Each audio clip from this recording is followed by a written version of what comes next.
Hey guys, how's it going? It's Al. Monday Night Football means usually that DraftKings is going to have a showdown slate, but the NFL decided to put 2 games on Monday night, which I absolutely hate. So now instead of a showdown slate, we have a special 2-game short slate NFL full roster. You know, I like full slate football. I really do. I don't mind it on like Thanksgiving or like the Christmas slate, but it's enough already with these 2-game Monday nights that we can't really optimally watch both games. One starts an hour before the other. It just messes up the entire evening.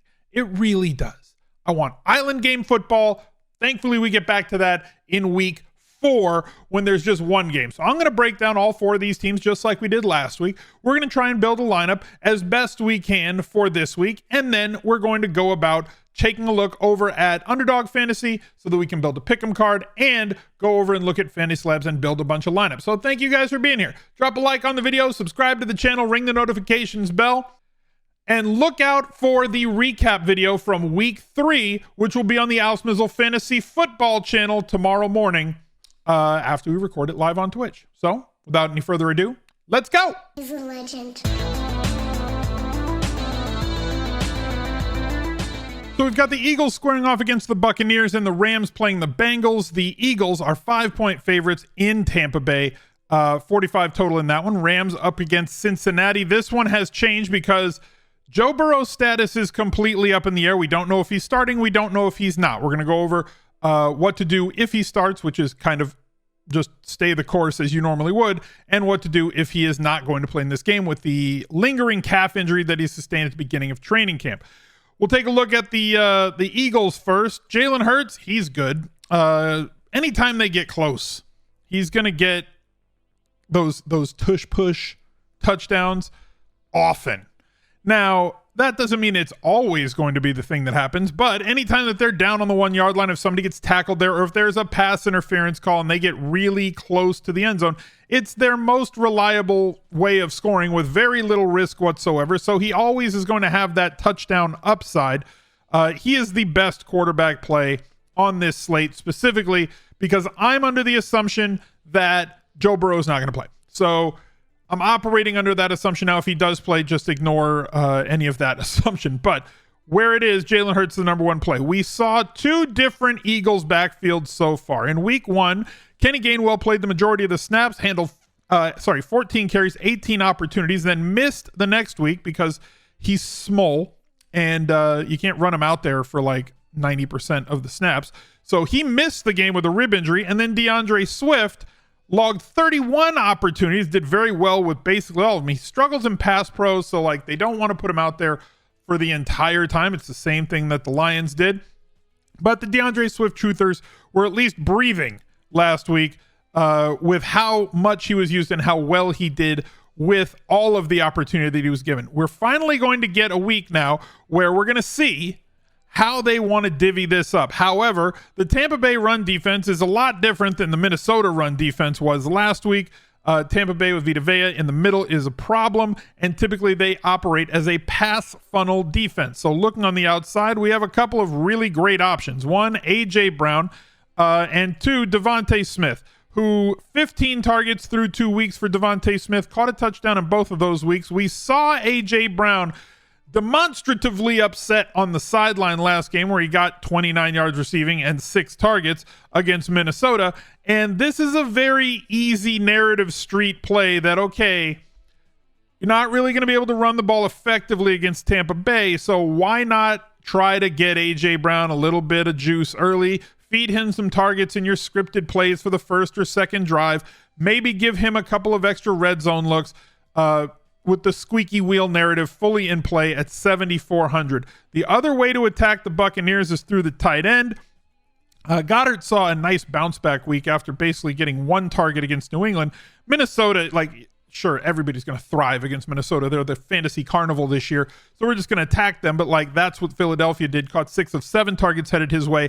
And now he gets a matchup against Tampa Bay, who has given up 15 catches to the tight end position through the first 2 weeks. So both teams are kind of the type that you want to attack through the middle. No different with Tampa Bay if I'm going up against the Eagles.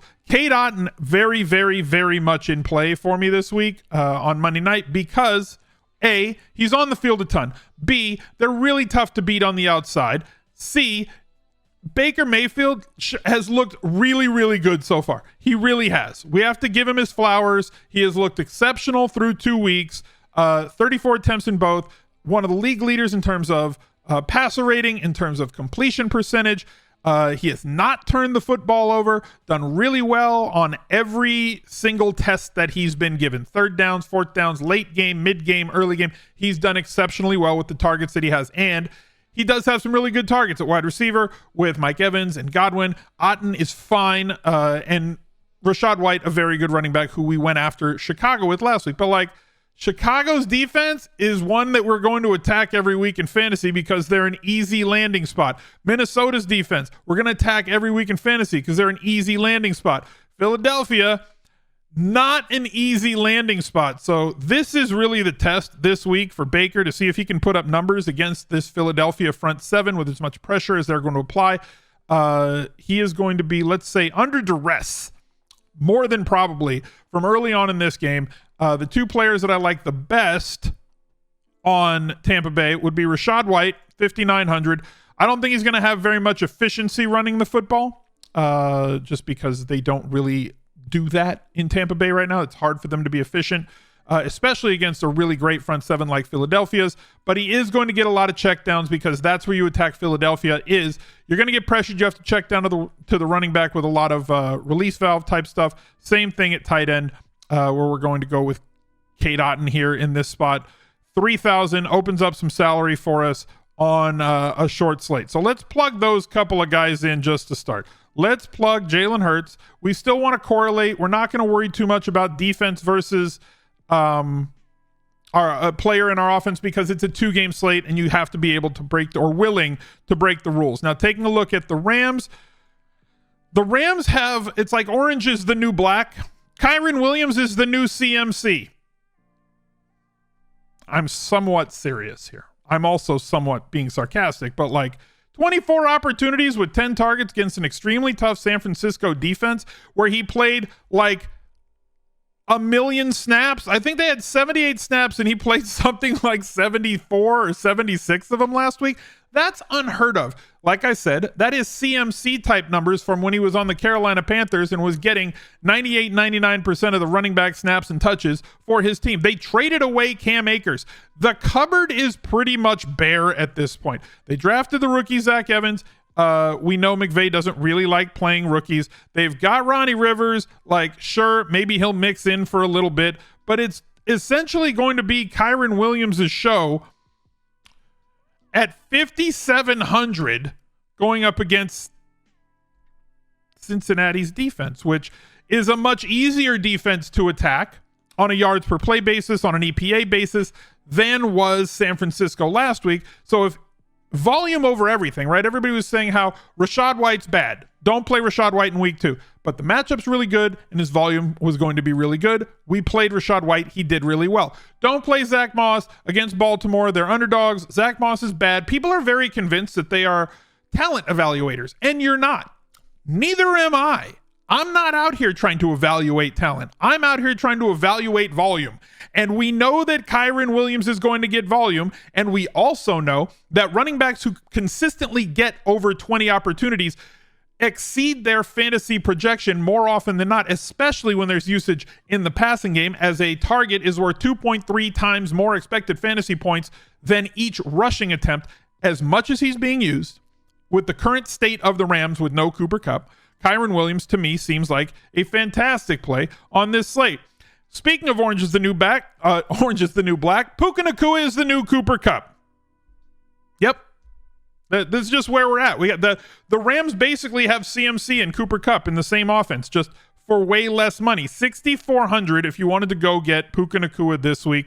Twice as many targets in 2 games, 35 of them, more than twice as many, than his counterpart on his own team, Tutu Atwell, who's doing an amazing job and is living in somewhat obscurity because of the fact that he's playing on the same team as Puka Nacua, who's getting all the press right now for good reason, right? He's breaking every record. But like, if I told you coming into the year that Tutu Atwell will be averaging 18 fantasy points a game and averaging 8.5 targets a game while Cooper Kupp was out. You'd try to get all of the Tutu Atwell that you possibly can. He's only 5K. We're going to plug him in.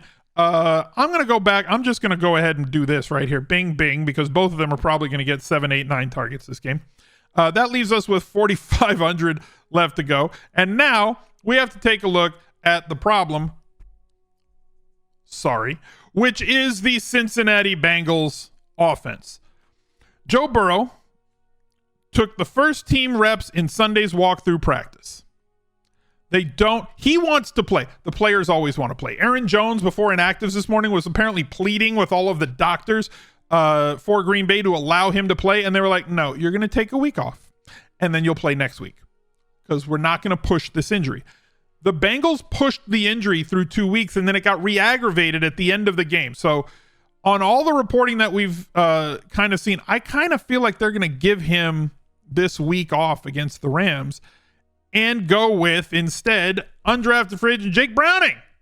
Kind of a running quarterback. We'll see what he can do. However, you do have to downgrade everything in this Bengals offense if Browning is going to be the guy that they're going to plug in here. So let's go take a look at Underdog Fantasy. And if you haven't already, go take advantage of the free $100 that they're trying to give you over at Underdog Fantasy. Just use promo code ALSMIZZLE, ALSMIZZLE, all one word. Just squish it together and you get up to $100 deposit bonus on your first deposit to the site. You deposit $25, use my code, they give you $25. You deposit 100, they're going to give you $100. Might as well take advantage of it. We're going to build a little quick pick'em here. They're passing and rushing yards. Let's go over. I like the combined with Jalen Hurts because, again, I'm a donkey and I like to bet the overs. We're going to go over 66.5 receiving yards for A.J. Brown. And then who did we say on the other team that we liked here? We got K. Dotton. What are K. Dotton's numbers? Over higher than 3 receptions. I'm going to take that one. We're going to play this for $50. Boom. We already nailed a pick 4 from last week, one of the ones we did on the videos, 10-1. Got that one where it was basically a 2-side stack from the Chargers in Minnesota. So I turned 100 into 1,000 on that one. Let's see if we can turn 50 into 300 on this one. We're going to click submit. That one was pretty easy to put together, and let's get back to the Bengals. So if Browning is the guy, he's 5K, gives you some rushing ability. I'm not sure that he's going to have just a monster day. We just don't know that much about him. I don't think that they're going to throw it as much. I do think they're going to try and run it with Joe Mixon an awful lot, especially with Browning in there. That kind of downgrades Chase. I don't think that he is going to how do I put this? He's not going to pop in projections, and we are a very projection-based game at this point in this era of daily fantasy, and we're becoming a Sims-based game at this point in this era of daily fantasy. At 7,800, he's priced as though Joe Burrow's in. So if Joe Burrow is starting, then I'm fine with Jamar Chase. If Browning is starting, then I am way less fine with Jamar Chase. Also, we get a massive downgrade for T. Higgins as well, going from Burrow to Browning, and it's very difficult to get snaps at tight end right now, or catches at tight end. 4 targets, 5 targets in the first 2 weeks. He's listed as doubtful. Irv Smith is for this game, which is going to open up a little bit for Drew Sample. We've seen him do well in small sample sizes before.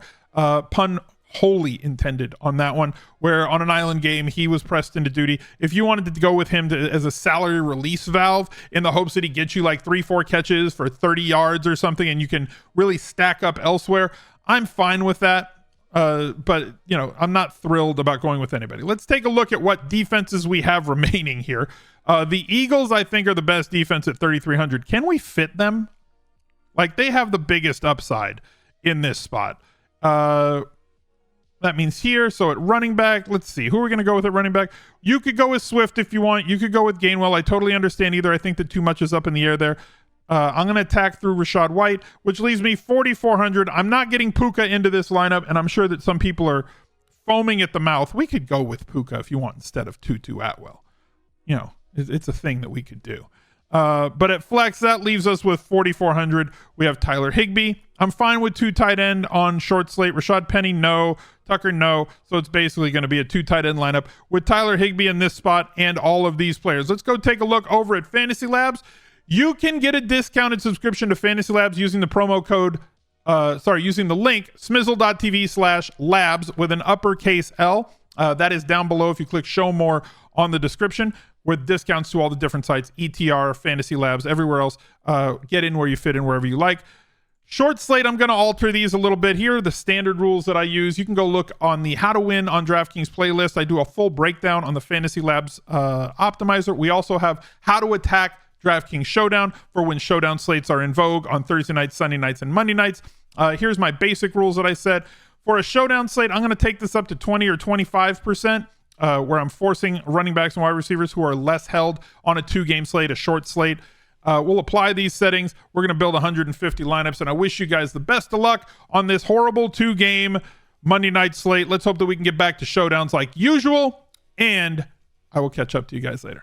Look out for another video right there. He's a legend.